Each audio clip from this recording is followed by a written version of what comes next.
Good morning. Welcome to My Left Ear. This is Carrie Freeman. It is June 14th. And My Left Ear is normally political and psychic commentary on politics. And every once in a while, I deviate. And of course, this is a left-leaning political site. Not really for MAGAs. MAGAs won't like it. However, we're not going to do politics today. I'm going in a different direction. We'll explain in a minute. Just let me introduce myself.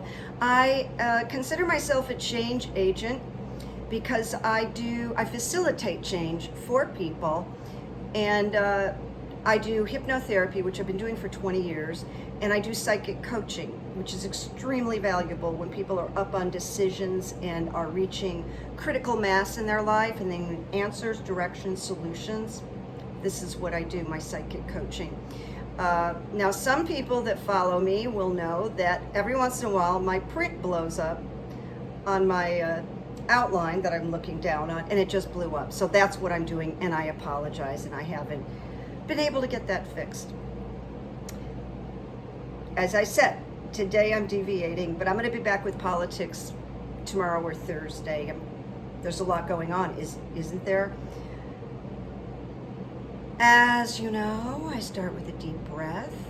Now, if you find that you think this is interesting, that you may want to come back and visit the politics, we have fun, please hit the subscribe button. I am really trying to build this channel. Thank you. Always start with a deep breath. So here we go. Deep breath. All right. How this came about inside a rehab is because some people know I worked for 8 years at a rehab facility doing the hypnotherapy and coaching and facilitating some group work. But a few days ago, my left ear gave me a prompt, and the prompt was, do a video on what goes on inside a rehab. Not a lot of people know, and here's the truth.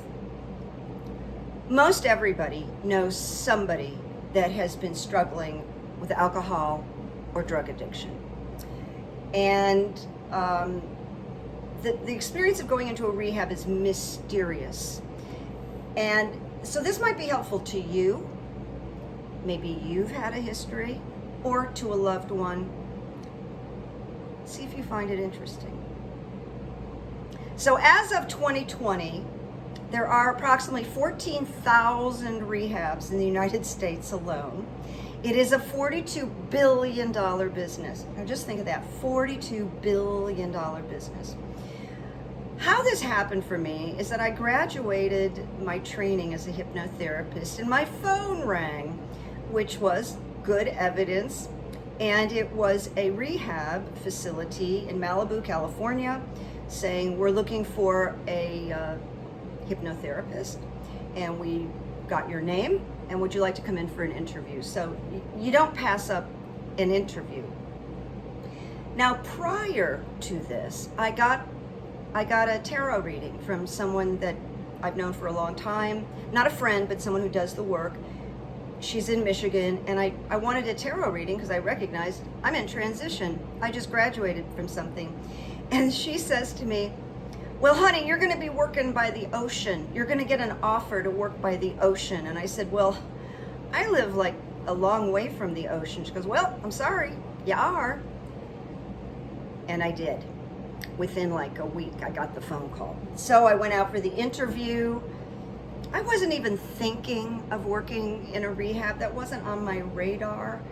But there I was, and he hired me on the spot. So I went, okay, here I am. This is, and to get this sort of almost full-time job right out of the training was very unusual, and it was going to bypass a lot of struggle. I had one experience with drug and alcohol, and that was that my brother, my older brother, who passed a few years ago, had a very serious heroin problem. And it started when I was about 14 or 15. So I saw a lot of damage, and I saw I saw people shooting up and all kinds of stuff. I never did it. So this is my experience. And my family did not, the gene for alcohol was not in my family on either side. There's like not one person, going back to my ancestors, that were drinkers. So the rehab that I worked at did not believe in genetics, but I personally believe there's a genetic component, very definitely. All right, so I'm going to talk to you about this rehab center. And by the way, my brother and I had a rocky relationship, but there is one thing he did that was really positive. I think I was about 15, and he said, "You don't ever want to try this even once." And trust me, and I did. I have a lot of common sense. I've always had a lot of common sense. And I went, he's right. I never want to try it. I'm not curious, so I never did. So glad about that. All right, this rehab, which remains nameless so that I can honor confidentiality, thank you very much. So I'm going to be talking in code here and there. When I started working there, I did not take insurance, and it was very expensive, very luxury. And not all rehabs are luxury. So you're going to hear about the high end, because I never ended up working in any other rehab after that. That 8 years was my one and only stint, I guess I want to say. So as a result, when I first went to work there, incredibly wealthy people checked in because they were paying cash. They're paying like $48,000 a month or more if they wanted a private room. And these were people that had private jets. They owned football teams, baseball teams, land, really big players. And most of them were Republicans and who hated Obama. And what was interesting about the experience is I had to sit in a room and be very empathic, really a good listener, and help people who wanted to tell me that Barack Obama was basically the devil. And I just had to sit there and, with that sort of night, like, well, that's interesting. Really? You really? So, can you imagine? My schedule was 4 or 5 days a week, 4 or 5 clients a day. I should have kept a tally because I know I was in the thousands, but I do not know how many. It would be really hard to go back and try to figure out exactly how many people I worked with. Some of these people, a lot of them came in and they had to detox. So there was a nurse's station, there was a whole nursing center, and there was a doctor on staff who specialized in recovery. And they were given meds during detox because you can have, you can have a stroke, you can have seizures if you're not taken off of drugs and alcohol properly. So I would see people in some heightened states of detox. The clients stayed for 2 weeks, 4 weeks, 6 weeks, and a few people stayed longer that were very serious cases. As I said a few minutes ago, all rehabs are different. This was very, very high end. And I'll tell you what, this job prepared me for our former president because the man who owned it was a real estate baron, and he had blonde hair and blue eyes, very Aryan, and he had a son who was like his mini-me, and the son's story was a famous story of completely recuperating from opiates, and wrote a book about it and did a lot of commercials and things like that. But these guys were racist and they were grifters, and we all came to figure out that they actually liked it when people relapsed because it brought them more money. And in terms of the therapists that were there, they did hire really good people. Now I know it sounds like I'm complimenting myself, but the people I worked with were very high end, and there were, well, I'll tell you about it in a minute, but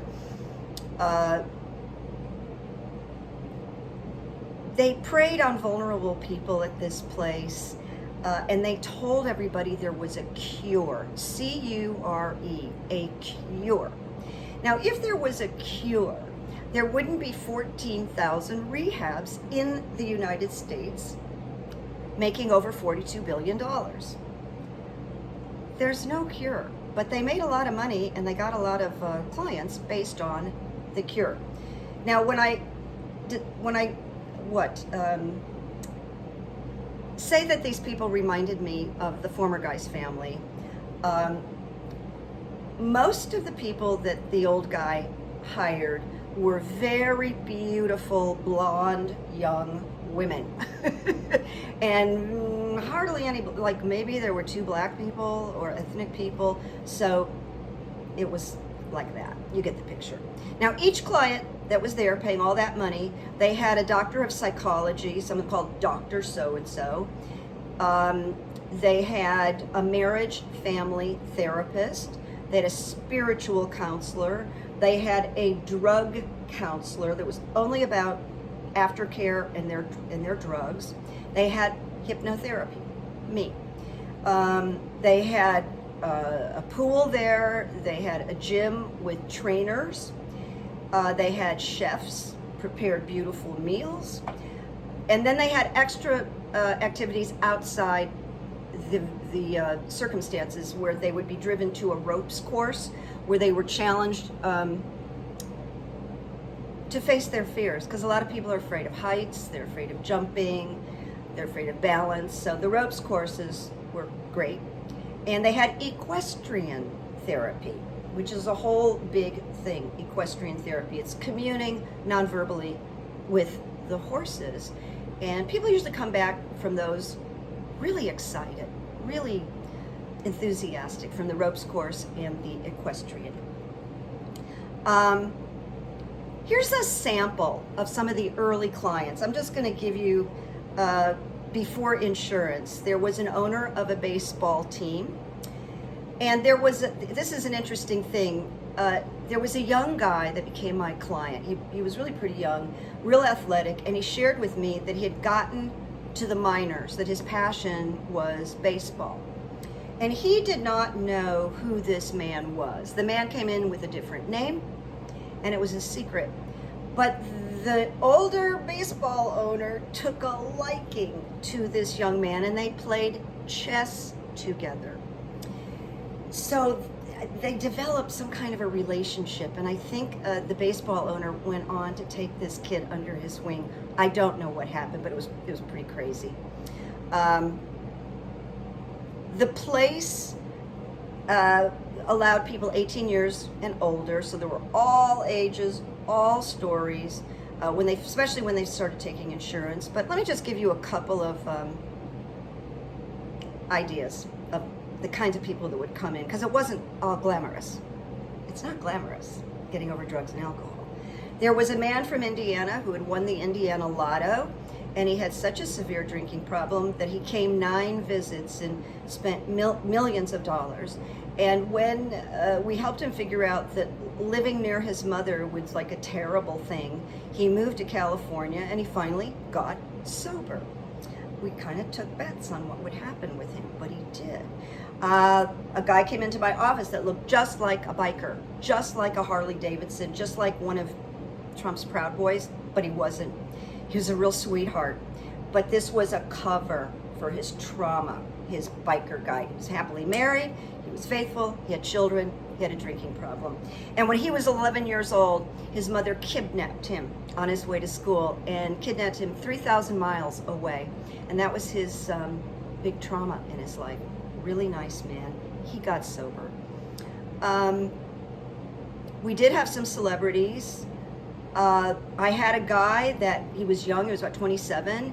He wild hair and kind of a hip hop look, and he was a millionaire at the age of 27. He became a millionaire. Well, I'll tell you his story.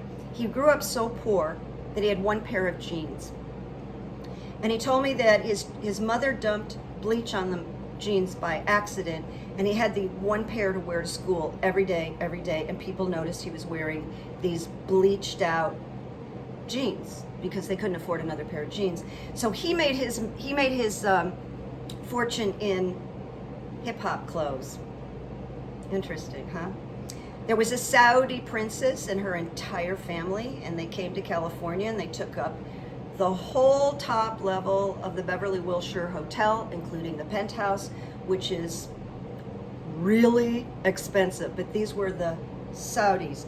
Now they said to me, Kara, you're going to have to go into session with the princess, and there's got to be an interpreter in the room because she doesn't speak English. And I went, oh my God, how am I going to do this? But I had to try. So she came in with an interpreter, and then kind of going through that for a few minutes, and then she says something to her interpreter, and he gets up and nods, and he leaves. And she speaks English. She did that because she didn't know whether she was going to like her therapist, and she didn't want to be alone in the room. So she started speaking English, and we got along great. Also, there were a lot of Native American Indians that came for treatment because there's lots of money on many of these reservations, and there's lots of addiction. The reservations are actually very depressing. All right, so let me just tell you about a few people because it's pretty entertaining. There was a man who came in, he was assigned to me. He was from Vegas, he had a lot of money, he was a cocaine addict and other things. And one day he came to session and I'm like, I think he's high as a kite. And so I asked him, I said, are you high?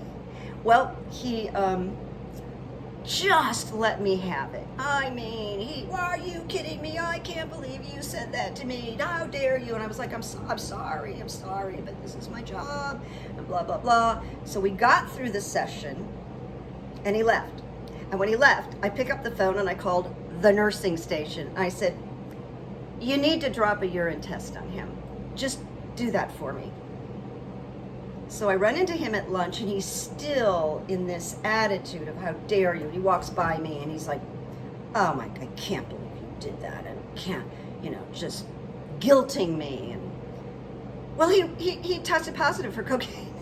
I was correct. They tested him and he tested positive for cocaine. So let me just stop here and say this job over 8 years really helped me develop my left ear, because I had to figure out who was telling me the truth and who was lying. Sometimes you just didn't know. These people are very good. These people, it's a survival thing, and they become very good at acting and lying. They're very talented, I want to say, for the most part. Really smart, really talented. So he was one of them. I had a woman from New Jersey, and she was very sort of what you might think New Jersey, and people don't get upset with me about New Jersey, but New Jersey people are interesting. Anyway, she was very kind of intimidating. She was large and had a mouth on her and was kind of angry. And she came into my office one day and she started complaining about another client who was there. And the other client happened to be a very beautiful model, the complete opposite of this woman. She was like 5'7", and she was, built like a fashion model, and very beautiful and very quiet, very shy. So this New Jersey woman comes in and she starts going, if that fucking blah, blah, blah stares at me one more time, I'm gonna knock her out. I'm gonna jump her. And I'm like listening to her. And I said, there's really nothing in my experience that allows me to understand why you have so much hatred towards someone who's never done anything to you. And so then she started attacking me, and she was hurling the F-bombs at me, like, who the F do you think you are? You are so arrogant and high and mighty, and I could knock you out in a minute. And she could, by the way. So I stood up and I walked to the door and I opened the door and I said, you can leave now. There's nothing I can do for you. And she was like, what? And I went, yeah, you can leave now. There's nothing I can do for you. Go request another therapist. I won't be working with you anymore. So she went insane and she tried to get me fired, and she did not get me fired because everybody knew that she was really difficult. I had a young heroin addict, like 19 years old, and he was going to be there for a while. He was very bored, and I could tell he was super bright.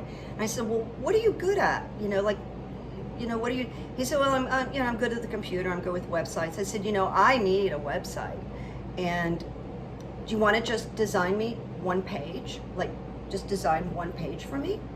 as a little project. So he did it.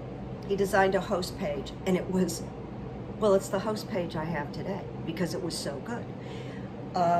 Later on, I hired someone, and they did not design as good as this young man did. So I made the paid web designer copy his work. And this young man died of an overdose. This is the kind of stuff that would happen.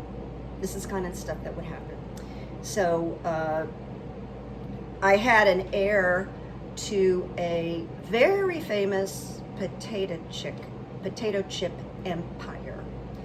And he was relatively young. He was under 40. He was completely tatted. He was a really nice guy. And talked about his grandfather starting this mega empire and taking chips and driving around in a horse-drawn carriage, selling the chips. And this guy died of cancer. I had a lot of these experiences, people dying, committing suicide, or ODing. So this was a serious set of circumstances. I also had success, not me, but we had successes. We had people that went on and really did great. So I don't want to make it that everybody, please don't take it. These are just, I'm sort of just sharing some tawdry stories with you. There was a woman who is kind of a movie star who gets nominated for things, and she was very nice, but she was nominated for a Golden Globe the year I worked with her, and she didn't want to go because the Golden Globe is filled with champagne. I mean, they just pour. There's just champagne on every table. People get so drunk at the Golden Globe Awards, and I worked those awards, so I know. And so she came back and said, and she didn't drink. She got through. She didn't win, but she didn't drink. She said, I spent most of my time in the lobby with Matthew Perry, staying sober. So everybody knows that Matthew Perry is recovering, so I'm not, and I don't know him, I'm not giving up anything that he hasn't talked about. And I had a little 18-year-old who came from a very rich family, and she said to me one day, with her mother in the room, I don't fly regular. I fly first class. I only fly first class. She was 18. And I looked at her mother and said, what did you do to her? I really did. Now, some of the behavior that's common in these rehabs, because if they're co-ed rehabs, people hook up. No matter how you try to monitor it, do room checks, they will find someplace in the backyard, near the pool, they will do it. And there was that, and there was a pretty high incidence of mostly men and women falling in love and deciding they're going to leave and they're going to be sober together. And you've got to know it never works out. But we would definitely have people become best friends or lovers, and they'd leave and they'd plan a life together. We're going to get an apartment. And I don't know of one situation where people didn't relapse from doing that. It's very, very common. There was a woman there who was engaged, and she had an affair while she was there. She kind of went back to her teens, and she had this experience. She didn't fall in love. And I saw her privately after she left the rehab, and she never relapsed. She was great. But she wanted to tell her fiance. And I said, never tell your fiance. It'll ruin your whole marriage. You have to live with this. You have to own this. Do not. And promise me, do not. And she didn't, and they really have a good marriage, and they're still married. So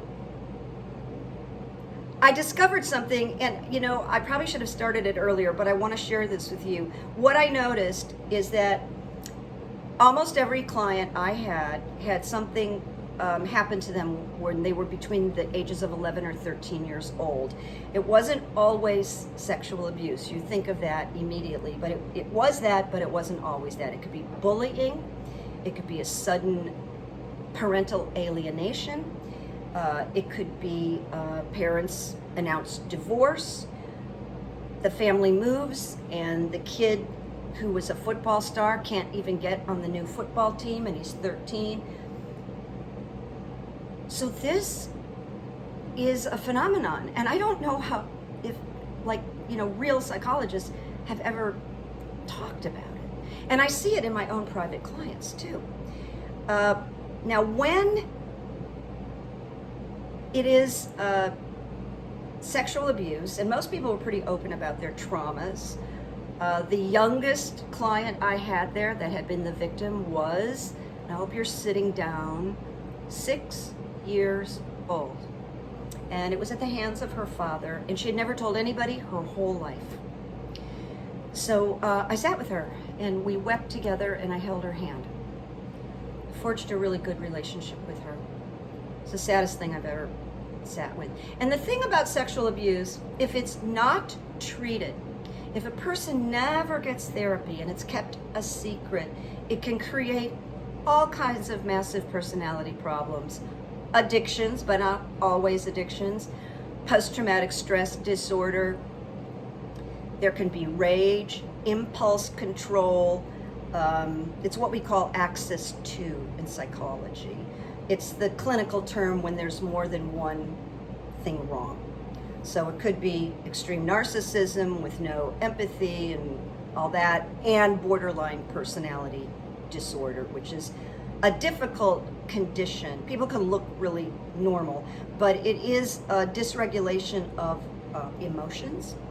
And one minute someone can be like your good friend and your supporter, and the next minute they can turn on you. It's very difficult to treat, by the way. And it is believed that not only abuse, but it comes from abandonment. You might want to read about it. It's very interesting. I'm going to give you the good news on this and the bad news on this, because there is good news, but I'm going to make the good news the last, so that's what you hear, the good news. As I mentioned all through this talk, there were suicides. There were no suicides on the property. It was after people just died. They overdosed. Several people got killed in a DUI, ended up back in jail. The people who did not get killed. Many relapses, divorces, losses of jobs. And I want to say a waste of talent, because I met so many really smart, talented people there. I'm not kidding. It's when that energy is genetic and it can't go towards anything. And you know, in the early days, the young people who came from privileged families, they had not even been taught to empty an ashtray or take their dinner plate into the kitchen. They had no grown-up skills. They were very entitled and, for the most part, very spoiled. The good news is that I got to watch the success stories. And a girl that I got in there at 19 years old, we're still in contact, and she's a managing editor at a major New York magazine. And we've had lunch over the years, we email over the years, and she's wonderful. A veterinarian who came that I was with on the first day, and she cried and cried and cried and detoxed and said, I can't do this without my dog. And the people that owned it, like the former guy, didn't like dogs or animals. And I went to the main office and I said, this woman will not recover without her dog. You bring her dog in. And they brought her dog in. And so the dog used to come in and sit on my lap during the session. Wonderful dog. They wouldn't have a dog there, and everybody lit up when there was a dog. Very therapeutic. They should have had a dog on the premises. Some of them became certified counselors for drug and alcohol. A few of them opened their own rehab centers and aftercare homes successfully. So there was a lot of good that came out of there. My lesson, this may surprise you, but I came out of this thinking that alcohol was the hardest substance to overcome. Really, really is, because these people would get a pass to go out to dinner and they come back traumatized if alcohol was their issue, and they'd say, Carrie, everybody is drinking at Moonshadows. And I said, yeah, but probably half of them have an issue. Everybody looks normal inside a nice restaurant with a bar. You don't know. You don't know who's struggling. But alcohol, I am sure no one can change my mind. Harder than heroin, harder than opiates, harder than crack, meth, alcohol. So if that has been your struggle, my heart is with you, and if you have done a good job of it, bravo, brava. And as I always say, when I talk about alcohol like this, when you get on an airplane, nobody comes up to you with a tray and says, "Hi, Miss Freeman, would you like to snort some Coke?" No, they ask you if you want a drink. So there you go. I would spend 50 minutes with each client, and many of them stayed in touch with me. Sometimes I heard from people after 7 years, and they call me and they see me, and then they talk about my evidence book after 7 years. So that was pretty great. I'm careful not to work with people that are having this issue unless they are hooked up with a psychologist, a drug counselor, or a marriage family counselor. It's not a good idea for me to take it on myself. It's a big challenge, as many of you know. It's a big challenge. So I just wanted to say that. But let me know if you thought this was interesting, because I wasn't sure. I said, well, maybe I'll get 500 people watching this. But no one sort of knows what takes place. Now, this was very high end. I just want to remind you of that. There are other places that are much, that are not as luxurious, that don't offer as much because people can't afford it. Relapse is common. Recovery is possible. It's done. People do it. And don't give up. That's just what I want to say. Now, there was a parable that went around when I worked there, and some people have heard this before, but I love it. It's called Two Wolves. And I'm going to read it because it's like a little story. And then that'll be it for today. Here's the story. One evening by the campfire, an old Cherokee told his grandson about a battle that goes on inside many of us. He said, "My son, the battle is between two wolves that are inside all of us. One is evil. It is anger, fear, envy, jealousy, greed, arrogance, self-pity, false pride, superiority, ego. The other is good. It is joy. It is peace, love, hope. It is humility, kindness, benevolence, empathy, compassion, and faith." And the little boy, the little grandson, thought for a minute, and then he asked his grandfather, "Which wolf wins, Grandpa?" And the old Cherokee said, "The one you feed."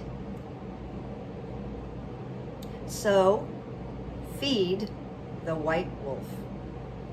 And the white wolf would represent good evidence. Feed it. I hope you enjoyed this. It's kind of a strange share, I think, but I'll see you in the next couple of days. We'll get back to the politics, which is a pretty big deal. And I will say, have a lovely day, and bye-bye. Love to get your feedback on this. Bye-bye, people.